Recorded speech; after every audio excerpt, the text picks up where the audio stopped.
Hello friends. तो स्वागत है आप सभी का गोल बोर्ड में। तो चलिए हम लोग इसके पहले अगले टॉपिक में देख लिए थे कि गोली दर्पण क्या है, गोली दर्पण कितने प्रकार के होते हैं। तो हम बताए थे गोली दर्पण दो प्रकार के होते हैं, अवतल दर्पण और उत्तल दर्पण। तो आज हम लोग पढ़ने वाले हैं कि गोलीय दर्पण में किरण आरेख की बनावट, ठीक है। और एक नंबर टॉपिक है उसमें कि मुख्य अक्ष के समांतर आपतित किरण, यानी कि अगर अवतल दर्पण में मुख्य अक्ष के समांतर अगर कोई किरण जा रही है तो वो कहाँ से होकर गुजरेगी। तो आइए देखते हैं मुख्य अक्ष के समांतर आने वाली किरण दर्पण से परावर्तन के बाद मुख्य फोकस से होकर गुजरती है। एक नंबर नियम कह रहा है कि मुख्य अक्ष के समांतर आने वाली किरण दर्पण से परावर्तन के बाद मुख्य फोकस से होकर गुजरेगा। अगर इसको कहते हैं क्या, इसको कहते हैं मुख्य अक्ष। इसको क्या कहते हैं? मुख्य अक्ष या प्रधान अक्ष। प्रधान अक्ष, मुख्य अक्ष या प्रधान अक्ष कहते हैं इसको। अगर इसके समांतर कोई किरण है, इसके समांतर अगर कोई किरण जा रही है तो वो कहाँ से गुजरेगी? मुख्य फोकस से होकर गुजरेगी। ये अवतल दर्पण में हम लोग देखें कि ये मुख्य फोकस से होकर गुजरेगी, ठीक है। अब सेम वही चीज देखते हैं किसमें? उत्तल दर्पण में। तो आइए देखते हैं कि मुख्य अक्ष के समांतर उत्तल के लिए, उत्तल दर्पण के लिए मुख्य अक्ष के समांतर आने वाली किरण दर्पण से परावर्तन के बाद मुख्य फोकस से आती हुई प्रतीत होती है। यहाँ पे दोनों में अंतर है। देखिए यहाँ पे आती हुई प्रतीत होती है। सबसे पहले बनाते हैं एक उत्तल दर्पण बना दिए, इसके नीचे वाला भाग को रंग दिए क्योंकि सतह ये क्या होता है? उठा होता है। तो इसका जो परावर्तन चिकना सतह होगा ये ऊपर ही होगा। तो देखिए यहाँ से किरण आ रही है, इसको भी मान लेते हैं ए, इसको बी मान लेते हैं, इसको सी मान लेते हैं। तो ए बी कोई किरण है, जब उत्तल दर्पण पर पड़ रही है तो ये मुड़ जा रही है, ठीक है। और यहाँ पे देखिए मुख्य फोकस से होकर जाती हुई प्रतीत हो रही है, ठीक है। यहाँ पे प्रतीत होगा, सीधी लाइन से नहीं दिखाएंगे इसको, सीधा लाइन से दिखाएंगे तो गलत हो जाएगा, इसलिए टूटी फूटी लाइन से इसको दिखाएंगे, ठीक है, डॉट डॉट से दिखाएंगे। तो कह रहा है कि मुख्य अक्ष के समांतर आने वाली किरण दर्पण से परावर्तन के बाद मुख्य फोकस से आती हुई प्रतीत होती है, ठीक है। तो ये उत्तल दर्पण है, आप तो फिगर बना लीजिएगा। ये उत्तल दर्पण हो गया, ये कोई मुख्य अक्ष या प्रधान अक्ष हो गया, और ये मुख्य अक्ष के समांतर कोई किरण हो गया, और ये जैसे ही पड़ेगी उत्तल दर्पण से टकराएगी तो फिर रिफ्लेक्ट हो जाएगी, और रिफ्लेक्ट होकर क्या यहाँ पे प्रतीत होगा, फोकस से होकर गुजर रही है, ये प्रतीत होगा, ठीक है। तो इसके आगे 2 नंबर है, ये 1 नंबर था, ये 1 नंबर था मुख्य अक्ष के समांतर आपतित किरण, ठीक है। अब 2 नंबर में हम लोग देखेंगे कि ध्रुव की दिशा में आपतित किरण। तो चलिए देखते हैं। चलिए अब हम लोग देखने वाले हैं कि ध्रुव की दिशा में आपतित किरण, क्या? ध्रुव की दिशा में आपतित किरण। तो चलिए देखते हैं, अगला टॉपिक हम लोग यही है कि ध्रुव की दिशा में आपतित किरण। तो सबसे पहले एक दर्पण बनाते हैं, पहले देखते हैं अवतल दर्पण में। अवतल दर्पण में देखते हैं,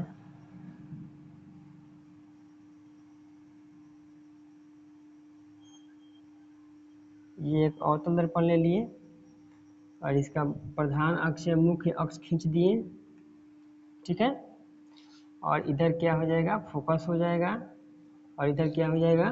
वक्रता त्रिज्या हो जाएगा, ठीक है। इसे कोई नाम दे देते हैं, एम, एम डैश, जो भी है आप कुछ भी नाम दे सकते हैं, ठीक है। अब देखिए ये क्या कह रहा है, ये ध्रुव की दिशा में आपतित किरण, इसको ध्रुव कहते हैं पी, कह रहा है।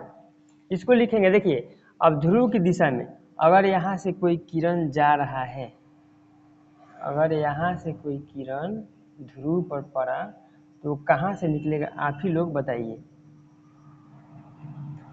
क्या अगर हम शीशे पर ऐसे टर्च बाड़े तो क्या वह फिर मुड़कर ऐसे निकलेगा कि नहीं? बिल्कुल निकलेगा। जितने एंगल से इधर से बाड़ेंगे उसी एंगल से इधर से निकलेगा। तो इसमें हम लोग लिखेंगे कि ध्रुव की दिशा में आपतित किरण, इसमें लिख देंगे ध्रुव की दिशा में आपतित किरण, आपतित किरण जितने बड़े कोण से आपतित होगी, जितने बड़े कोण से आपतित होगी, आपतित होगी, उतने ही बड़े कोण से परावर्तित होगी, उतने ही बड़े कोण से, बड़े कोण से परावर्तित होगी, परावर्तित होगी। ठीक है, ये जितने, ये देखिए यहाँ पे कि जितने बड़े कोण से आपतित हो रही है उतना ही बड़े कोण से परावर्तित हो रही है। ठीक है, तो ये था हम लोग का अवतल में, अवतल दर्पण में देखे थे। ठीक है, अब देखते हैं उत्तल में। थोड़ा सा उत्तल में भी सेम वही कंडीशन होगा। अब देखिए यहाँ पे बनाते हैं एक उत्तल दर्पण लेते हैं, इसका अंदर से भाग को कलई कर देते हैं। ठीक है, अब देखिए यहाँ पे एक प्रधान अक्ष मुख्य अक्ष ले लेते हैं, इधर कर देते हैं फोकस, इधर कर देते हैं वक्रता केंद्र। अब देखिए यहाँ पर भी सेम कंडीशन वही लागू होगा।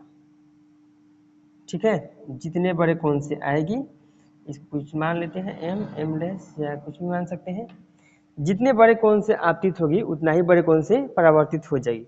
ठीक है, तो ये था उत्तल दर्पण। ठीक है, इसमें भी सेम वही कंडीशन लगता है कि जितना ही बड़े कोण से आपतित होगी उतना ही बड़े कोण से परावर्तित होगी। तो देखिए फोकस की दिशा में आपतित किरण, फोकस की दिशा में आपतित किरण, ये कह रहा है कि जब कोई किरण दर्पण के फोकस की दिशा में आपतित होती है तो वह परावर्तन के बाद मुख्य अक्ष के समांतर निकल जाती है।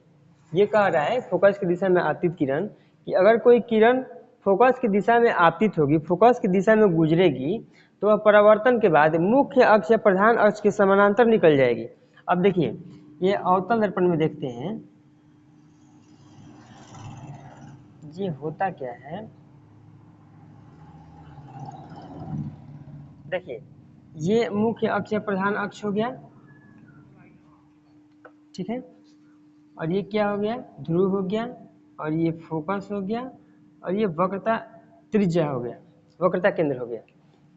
अब देखिए अब क्या होगा कि कह रहा है कि जब कोई किरण दर्पण के फोकस की दिशा में आपतित होती है, अगर ये कोई किरण फोकस से होकर जाती है, या थोड़ा सा सीधे लेंगे, फोकस से होकर जाती है, ये फोकस से होकर गुजर रही है तो कहाँ निकलेगी, यह मुख्य अक्ष के समानांतर निकल जाएगी। ठीक है, क्या कह रहा है कि जब कोई किरण दर्पण के फोकस की दिशा में आपतित होती है तो वह परावर्तन के बाद मुख्य अक्ष के समानांतर निकल जाएगी। अगर कोई किरण दर्पण के फोकस से होकर गुजरती है तो वह मुख्य अक्ष के समानांतर निकल जाएगी। ये मुख्य अक्ष है, इसके समांतर ये निकल जाएगी। ठीक है, यहाँ का तो सभी लोगों को समझ में आ रहा होगा, एकदम ना वाला कोई सवाल होगा ही नहीं, एकदम बिल्कुल इजी है ये सब। ठीक है, तो चलिए अगला देखते कि वक्रता केंद्र की दिशा में आपतित किरण। तो कह रहा है कि वक्रता केंद्र की दिशा में आपतित किरण, वक्रता केंद्र की दिशा में आपतित होने वाली किरण दर्पण से परावर्तन के बाद पुनः उसी पथ पर वापस लौट जाता है। तो देखिए थोड़ा सा देखते हैं इसको बनाकर फिगर, तो क्लियर होगा। यहाँ पे एक फिगर बना लेते हैं, ज़्यादा ढेर हो गया, ये कोई दर्पण हो गया। देखिए यहाँ से ले लेते हैं, ये क्या हो गया, P हो गया, और ये F हो गया, और ये C हो गया। अब देखिए कह रहा है कि वक्रता केंद्र की दिशा में आपतित किरण, अब ये वक्रता केंद्र से होकर गुजरेगा। ठीक है, तो ठीक है जाएगा, लेकिन क्या हो जाएगा, उसी पथ पर वापस लौट जाएगा। अगर ये सब जो आप लोगों को हम बता रहे हैं, ये सब अगर आप लोग नहीं समझ रहे हैं तो समझ जाए कि प्रतिबिंब आप लोगों से नहीं बनने वाला है। अगर ये आप लोग को समझ में आ गया है तो प्रतिबिंब एकदम आसानी से बनेगा। ठीक है, तो देखिए वक्रता केंद्र की दिशा में आपतित होने वाली किरण दर्पण से परावर्तन के बाद पुनः उसी पथ पर वापस लौट जाता है। अगर ये वक्रता केंद्र है और यहाँ से किरण कोई जाएगा तो क्या होगा कि फिर उधर से वो वापस उसी पथ पर लौट जाएगा। ठीक है, और ये इतना आसान भाषा में आप लोगों को बता रहे हैं कि आप लोगों को तुरंत फटाफट दिमाग में बैठ रहा होगा, तुरंत याद हो जा रहा होगा। आप लोग अभी कमेंट्स में हमको बताए नहीं कि आप लोग किस बुक से तैयारी कर रहे हैं। एक बार प्लीज़ कमेंट में बताइए कि आप लोग किस बुक से तैयारी कर रहे हैं। ठीक है, तो देखिए ये हो